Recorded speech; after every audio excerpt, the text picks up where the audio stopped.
김국환이라는 가수가 부른 노래가 하나 있어요. 여러분 아시나요? 타타타라는 노래가 있습니다. 그 가사를 보면 이런 가사가 있어요. 내가 나를 모르는데 난들 어찌 알겠느냐. 한 치 앞도 모두 몰라 다 한다면 재미없지.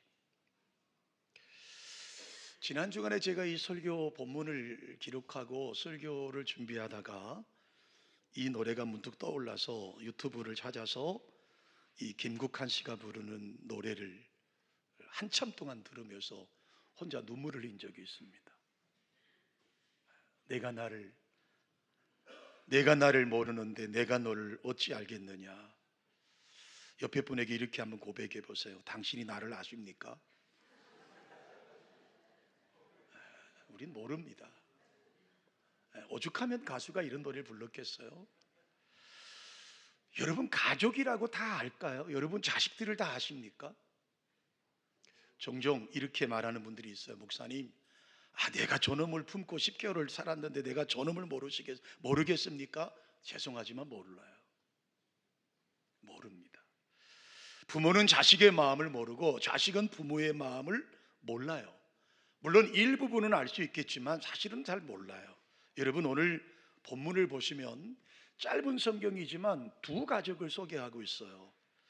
예수님과 혈연 관계가 있는 가족을 소개하고 있고 또 하나님의 뜻대로 하나님의 부름에 순종하도록 부름받은 새로운 공동체의 가족이 오늘 소개되고 있습니다. 여러분 우리 속담 가운데 등잔 밑이 어둡다라고 하는 말이 있지 않습니까? 여러분 예수님의 어머니와 형제들, 예수님의 동생들, 여동생들이 지금 여기 와 있습니다. 그런데 그 예수님의 육신적인 가족들이 예수님을 잘 몰라요. 마치 가수가 불렀던 것처럼 내가 나를 모르는데 내가 어찌 너를 알겠느냐라고 하는 가사처럼요, 예수님의 가족들은 예수님을 잘 몰라요.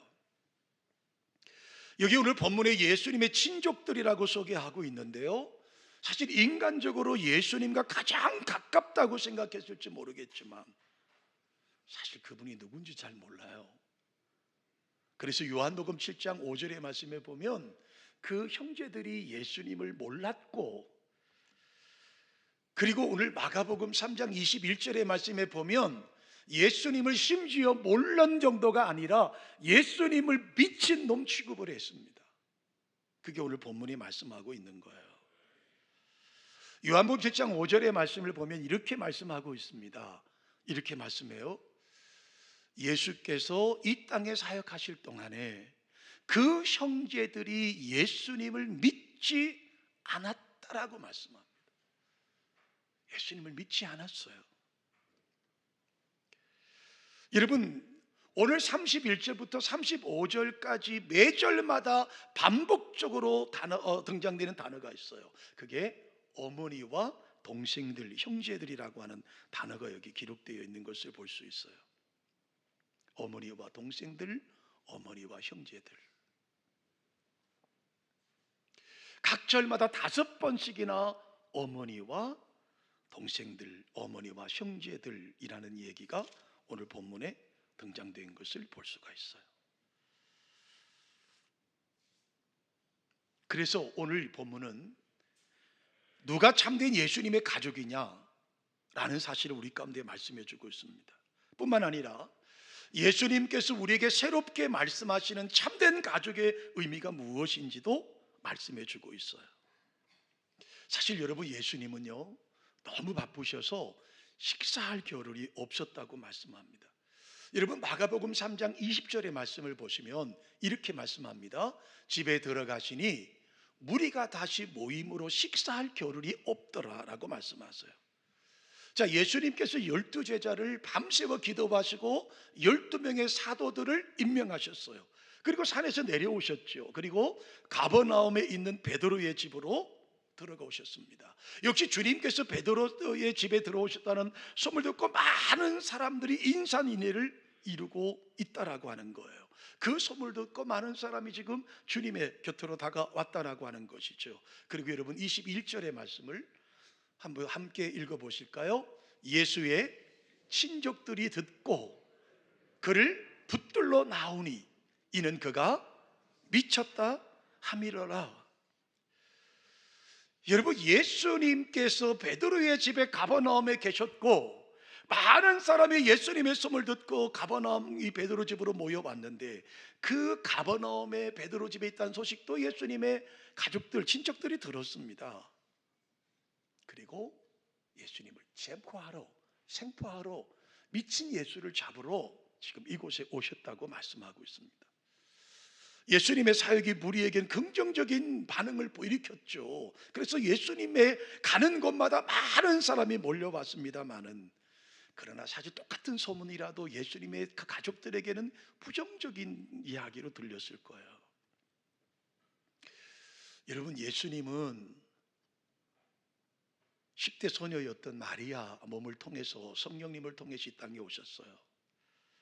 그렇지만 여러분, 그 다음 동생이었던 야고보와 유다와 그리고 여동생들이 주님에게 있었어요. 이들은 어릴 때부터 한 부모 밑에서 양육을 받았고 한 식탁 안에서 식사를 했습니다. 다시 말하면 예수님은 가족들과 한 솥밥을 먹으면서 자랐다는 말이에요. 그러나 그들은 예수님을 단지 요셉과 마리아의 아들, 장남 그 이상으로 더 보지 못했습니다. 그렇다면 그들에게 어떤 소문이 들렸을까요? 예수님의 인기가 높아서 갈릴리에 그의 이름을 모르는 사람이 없다더라.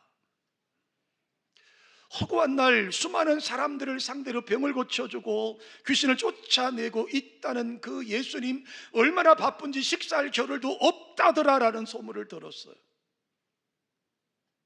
가족들이 보기에는 예수님께서 집안일을 돌볼 생각도 하지 않고 허구한 날 별 볼 일 없는 사람들과 어울려 다니는 것이 영 못마땅했을 수밖에 없어요. 그들이 예수님을 미친 사람으로 취급하는 이유는 예수님의 말씀과 사역에 대한 오해에서 나온 것이고 선입관을 버리지 못한 데서 오는 것이었어요. 그래서 그들은 결론을 내립니다. 저 형을 저렇게 두면 안 되겠다. 자, 마침 가버나움에 베드로 집에 들어갔다는 얘기를 들었으니 우리 친척들이 가서 저놈을 좀 잡아가지고 집에 데려오자.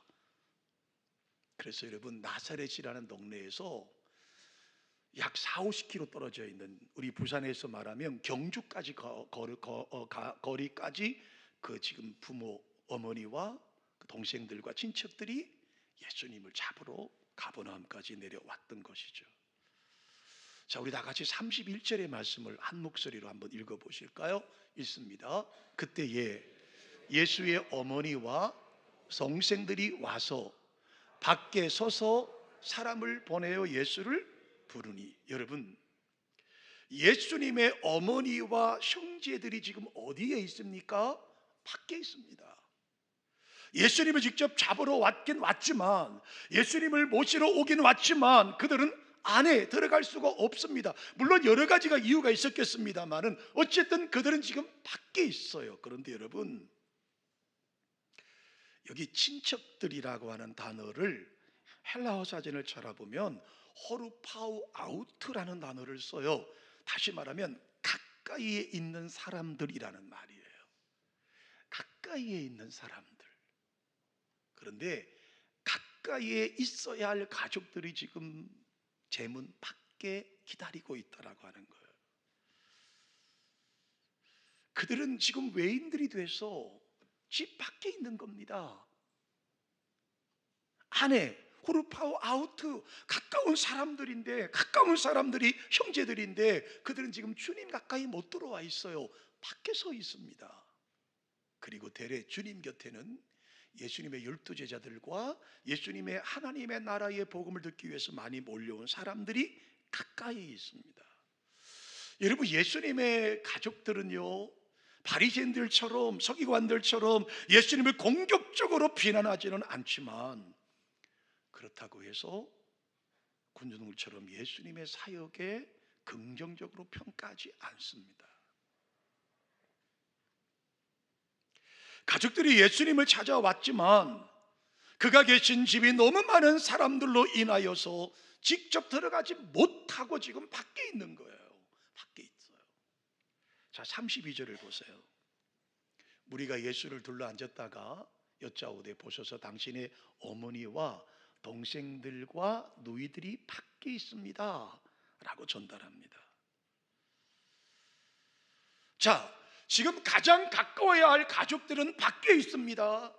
예수님을 아직도 이해하지 못해요. 미친놈 취급합니다. 그러나 정작 예수님을 따르는 12명의 제자들과 예수님의 말씀을 듣고자 원했던 사람들은요, 안에 있어요. 예수님 방 안에 있는 거예요. 그리고 그들은 지금 예수님과 눈을 맞춰가면서 천국 복음을 듣고 있었다라고 하는 거예요.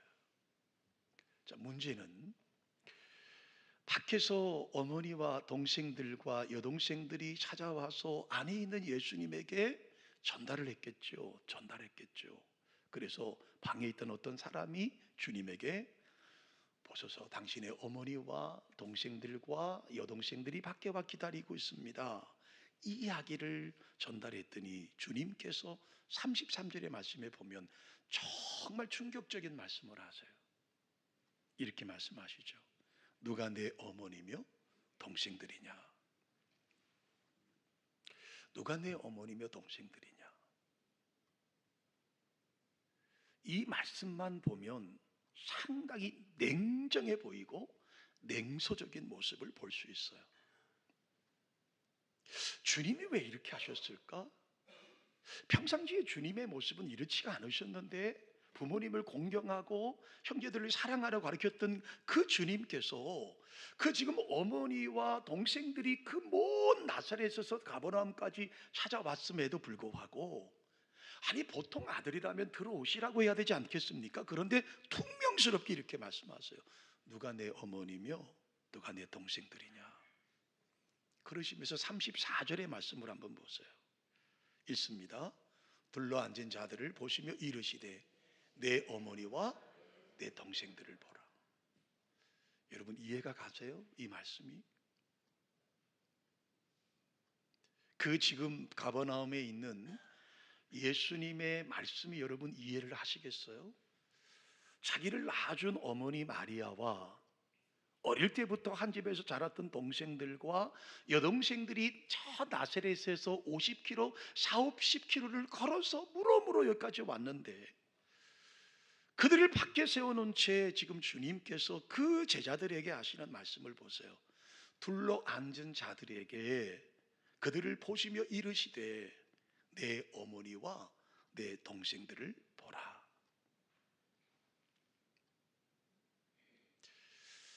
섬뜩하지 않으시겠어요? 10개월 동안 배에 담아서 그 죽을 고생을 하고 낳은 아들 예수가 어머니와 동생들과 여동생들을 밖에 놔둔 채 마치 그들을 무시하는 것처럼 거기 자기의 말씀을 듣고 있는 제자들과 자기를 따르는 무리들을 향하여서 뭐라고 말하냐면 보라, 내 어머니와 내 동생들이라고 말하고 있는 거예요. 주님은 새로운 가족의 공동체를 말씀하고 있는 거예요. 그러시면서 35절을 보세요. 이렇게 또 말씀하시죠. 누구든지 하나님의 뜻대로 행하는 자가 내 어머니요 자매요 어머니니라. 이 말을 듣고 있는 마리아와 동생들의 심정이 어땠을까요? 그들은 지금 예수님께서 미쳤다고 생각해서 예수님을 지금 잡으러 왔는데 그 미쳐버린 형 예수는 방 안에서 태어나게 어머니와 형제들과 여동생들을 밖에 둔 채로 뭐라고 말씀하시냐면 하나님의 뜻대로 행하는 자가 내 형제요 자매요 어머니라. 해석하기에 따라서 당신들은 내 부모가 아니야, 내 형제들이 아니야, 내 노이동생들이 아니야 라고 말씀하고 있다라고 우리가 받을 수밖에 없죠.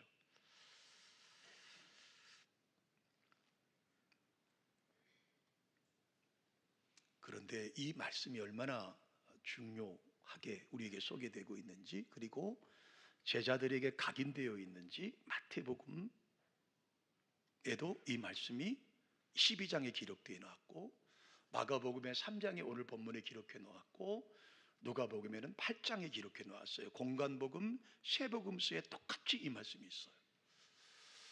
이 말은 역으로 생각해 보면 마태라는 제자도, 그리고 마가라고 하는 그 제자도, 그리고 논문을 썼던 누가라고 하는 의사 누가라는 제자도 예수님께서 그날 가버나움에서 하셨던 말씀이 굉장히 충격적으로 다가왔다라고 하는 사실이에요. 심지어 여러분 누가복음 8장 21절 말씀에 보면 이렇게 말씀합니다. 내 어머니와 내 동생들이 누구냐? 하나님의 말씀을 듣고 행하는 이 사람들이라 라고 말씀하십니다.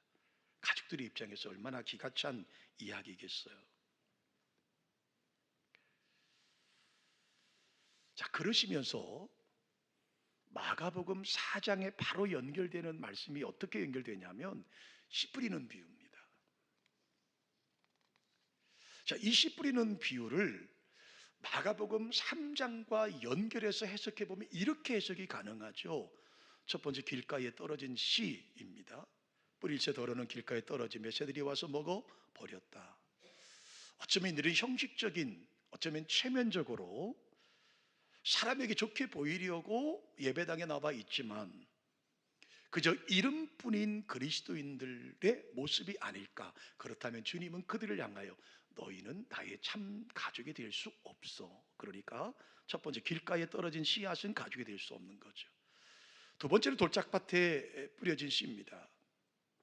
더러는 흙이 얕은 돌밭에 떨어졌다고 말하지 않습니까? 이들은 말씀을 받을 때 기쁨으로 받았습니다.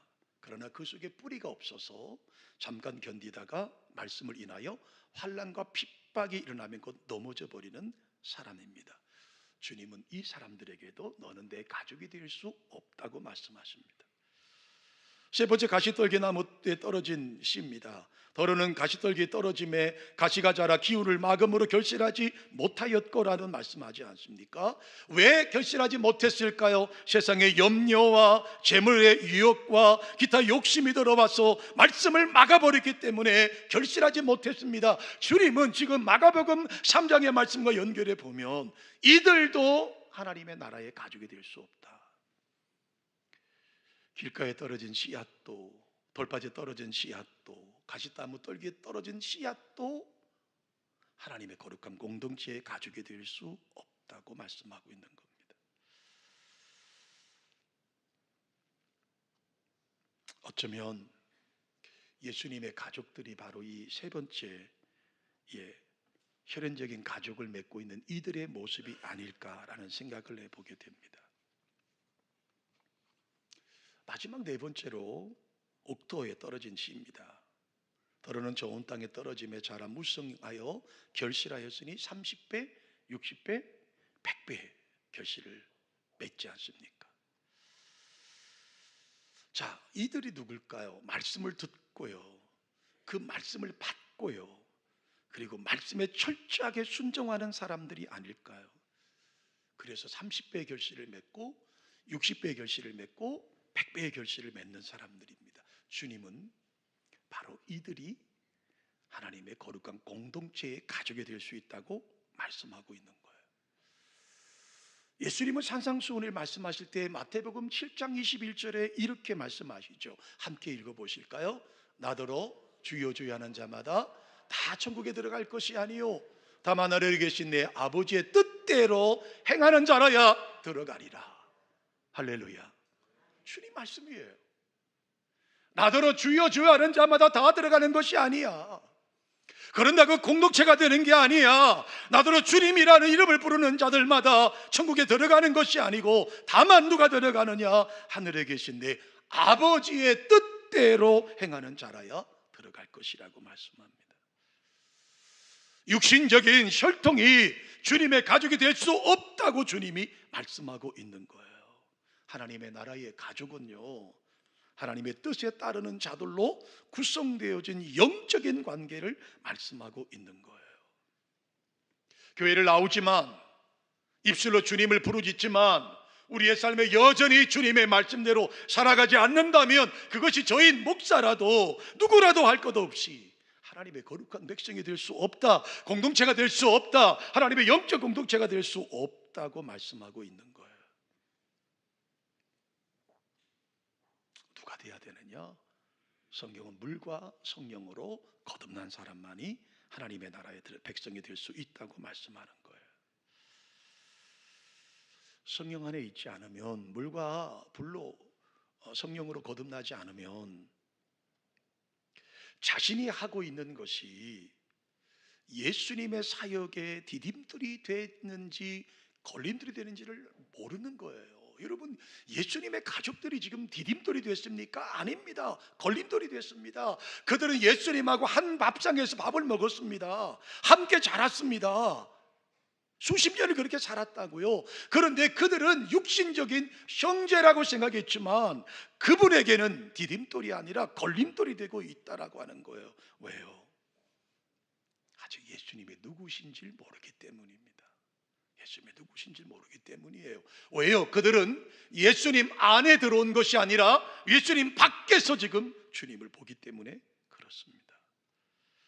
그러므로 사랑하는 드림 가족 여러분, 예수님의 가족이 된다는 것은 어떤 사람을 말씀하는 것일까요? 먼저는 가족끼리 사랑의 끈으로 연결되어 있어야 하고요.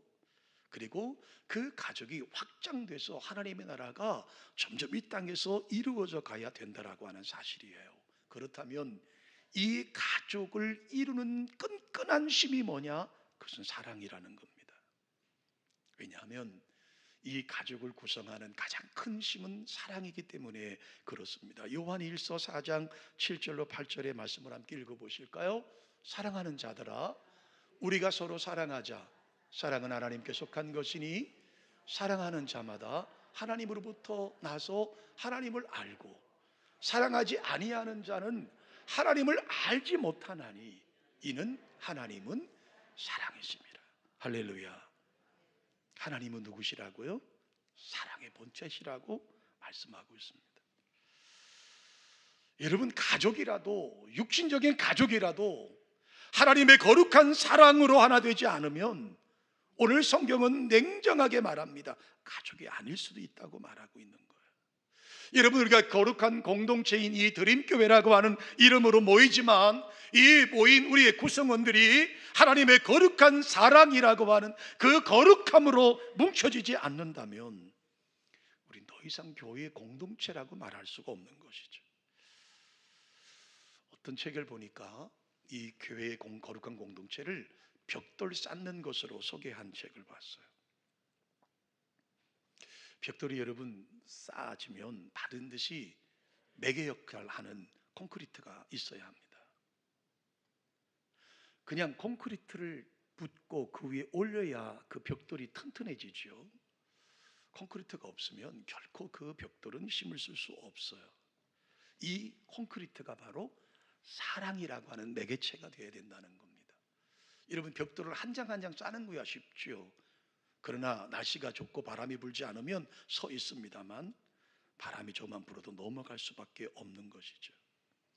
그래서 그 책에 보면 우리를 하나님께서 어떤 자로 부르셨느냐 하면 킹덤 빌더라고 하는 사람, 하나님 나라의 건설자로 우리를 부르셨다는 거예요. 옆에 분에게 이렇게 고백할까요? 하나님 나라의 건설자들이십니다. 아멘이시죠? 네. 자, 오늘 본문의 말씀을 다시 돌아가 보십시다. 지금 예수님의 어머니와 동생들과 여동생들의 입장이 참 난처하지 않았을까요? 아니, 밖에 어머니가 와 계시고 지금 예수님이 30대 이상이 되셨으니까 적어도 우리의 가족 구성원으로, 저희 가족은 2살 타울이니까요, 우리 가족의 구성으로 보더라도 적어도 예수님의 바로 밑에, 그러니까 요셉과 마리아를 통해 태어났던 육신적인 동생은 야고보 아닙니까? 그 야고보는 적어도 28살 이상이 되었습니다. 동생인 유다도 적어도 26살 이상이 되었습니다. 여동생들까지 보면 적어도 대다수가 다 20대가 넘어갔습니다. 사립 분별 판단할 줄 아는 사람이고 말귀를 알아들을 수 있는 사람이에요. 얼마나 기분이 그랬을까요?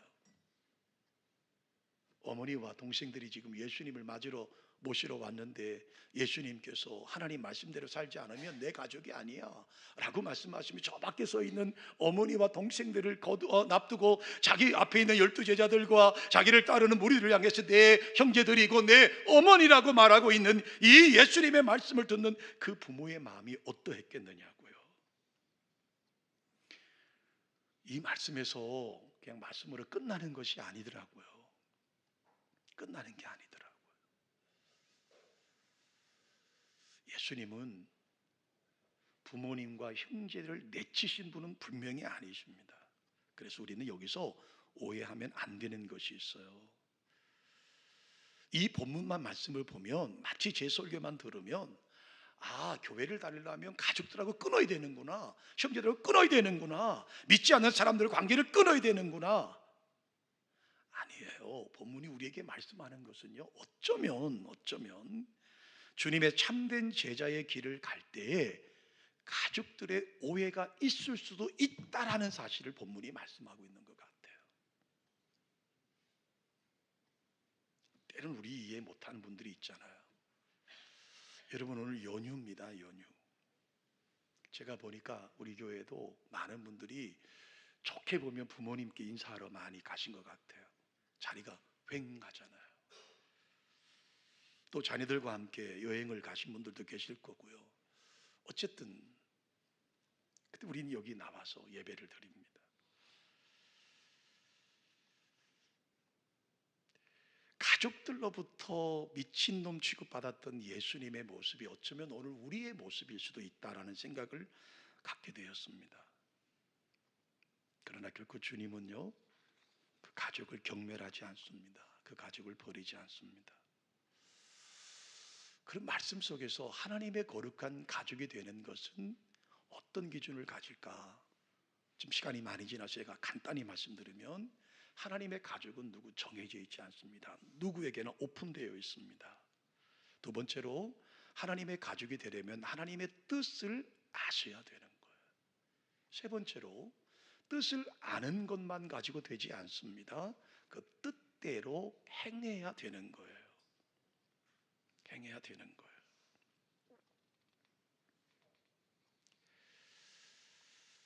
그리고 마지막으로요, 참된 제자, 하나님의 참된 가족이 되려면 그분의 뜻을 행하는 삶이 우리에게 나타나야 된다라는 거예요.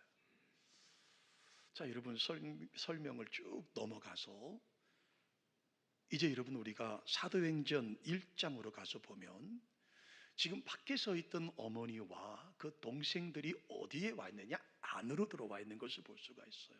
사도행전 1장 13절로 14절 말씀을 한번 보실까요? 이렇게 말씀합니다. 마가다락방에 120명의 성도들이 모여 있습니다. 이미 예수님은 십자가 위에 죽으셨다가 3일 만에 부활하셨죠. 그리고 40일 동안을 제자들과 함께 계시다가 500여 명의 성도 지켜보는 가운데 승천하셨습니다. 그리고 열흘의 시간이 지났습니다. 열흘 동안 500명의 성도들은 380명은 온데간데 사라져 버렸고 120명의 성도들이 마가다락방에 모여서 기도하고 있었습니다.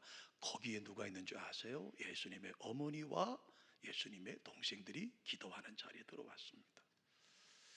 자, 밖에 있을 때는 예수님을 내 형이고 내 아들이고 우리 오빠이면 돼 그분이 미친 사람이었다고 생각했는데 예수님의 사역과 예수님의 십자가의 죽음과 예수님의 부활을 경험한 동생들과 그의 어머니는 기도하는 자리에 들어왔어요. 참된 영적인 가족이 완성되고 있다라고 하는 겁니다. 뿐만 아니라 여러분 사도행전을 보면 예수님을 미친놈 취급하고 가장 앞장서서 예수님을 데리고 왔던 큰아들이었던 야고보 사도는요, 바울 사도가 1차 전도 여행을 다녀오고 나서 예루살렘 교회에 올라가 보았더니요, 예루살렘 교회를 다스리는 목회자가 되어서 하나님의 신실한 예수님의 제자가 되어 있더라고 성경은 말씀하고 있습니다. 말씀을 정리할까요? 여러분은 지금 예수님의 가족이신가요? 그렇다면 여러분 아직도 밖에 계신가요? 문 밖에서 멀찍이 주님을 바라보십니까? 그러면 아직 참된 제자와 참된 가족이 아닙니다. 적어도 저와 여러분은, 이 자리에 계신 모든 분들은 주님 안에 들어와 있으시기를 주님의 이름으로 축원합니다. 안에 들어온 자들이 가족이 되는 거예요. 우리 모두는 예수 그리스도를 따르기로 작정한 사람들 아닙니까? 그렇다면 우리는 한 형제요, 한 자매요, 한 어머니가 되는 것이죠. 육신의 가족을 뛰어넘어 하나님 나라의 가족들로 사랑으로 연결되는 드림 가족 되시기를 주님의 이름으로 축원합니다. 사랑하는 드림 가족 여러분, 주님께서 다시 한번 말씀하십니다. 마가복음 3장 35절의 말씀입니다. 누구든지 하나님의 뜻대로 행하는 자가 내 형제요, 내 자매요, 내 어머니니라. 이 말씀처럼 우리 드림교회에서 아름다운 사랑의 공동체를 만들어 주님이 사용하시는 아름다운 교회를 만들어가는 저와 여러분 되시기를 주님의 이름으로 축원합니다. 고마우신 하나님,